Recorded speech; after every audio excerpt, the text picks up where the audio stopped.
Hi hello കൂട്ടുകാരെ, എല്ലാ കൂട്ടുകാർക്കും സ്വാതന്ത്ര്യം ടൂവിൻ്റെ ഒരു അടിപൊളി പ്രൊമോ റിവ്യൂവിലേക്ക് സ്വാഗതം. പതിവ് പോലെ നമ്മുടെ ആര്യയാണെങ്കിൽ കുളിയൊക്കെ കഴിഞ്ഞിട്ട് ജോലിക്ക് പോകാൻ നിൽക്കുന്ന സമയത്ത് മിത്ര വരുന്നുണ്ട്.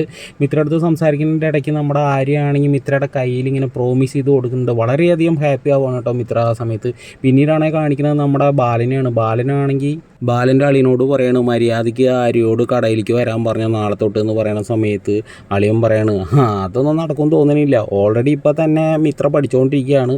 ഇനിയാണെങ്കിൽ ആര്യയ്ക്കും ജോലി കിട്ടും, രണ്ടുപേരും വിദേശത്തേക്ക് പോകാനാണ് സാധ്യത കൂടുതലെന്ന് പറയുന്ന സമയത്ത് ബാലൻ പറയണം അത് ഒരിക്കലും ഞാൻ സമ്മതിക്കില്ല എന്ന് പറയാൻ കേട്ടോ. പിന്നീടാണെങ്കിൽ കാണിക്കുന്നത് ശ്രീദേവിനെ ആനന്ദിനെയാണ്. ആനന്ദാണ് ജോലിക്ക് പോകുന്ന സമയത്ത് ശ്രീദേവിയുടെ നെറ്റിയിൽ ഉമ്മയൊക്കെ കൊടുത്തിട്ട് പോവാണ്. ശ്രീദേവിക്ക് വളരെ ഹാപ്പി ആവാണ് കേട്ടോ. പിന്നീടാണെങ്കിൽ നമ്മുടെ ബാലൻ വന്നിട്ട് പറയുന്നത്, മോളെ എനിക്ക് ഇംഗ്ലീഷ് നല്ല രീതിയിൽ അറിയില്ല, മോളെ MA പഠിച്ചിട്ടുള്ള ആളല്ലേ, അപ്പോൾ മോള് തന്നെ ഇതൊന്ന് വായിച്ചിട്ടൊന്ന് എന്താണ് കാര്യം എന്നൊന്ന് പറയുന്നു. ശരി അച്ഛാ, ഞാനത് പോയിട്ട് വായിച്ച് മനസ്സിലാക്കട്ടെ എന്ന് പറഞ്ഞിട്ട് പോവുകയാണ്. പിന്നീട് മുറ്റത്ത് വന്നിട്ട് ആരും അറിയാണ്ട് ചുരുട്ടി കൂട്ടിയിട്ട് ആ കടലാസം അങ്ങോട്ട് കളഞ്ഞിട്ട് നൈസായിട്ട് അവിടെ നിന്ന് മുങ്ങാൻ കേട്ടോ സുഹൃത്തുക്കളെ. അപ്പോൾ ഈ ഒരു പ്രൊമോ റിവ്യൂ ഇഷ്ടമാണെങ്കിൽ ഒന്ന് ലൈക്ക് അടിച്ച് ഒന്ന് സബ്സ്ക്രൈബ് ചെയ്ത് സപ്പോർട്ട് ചെയ്യണേ.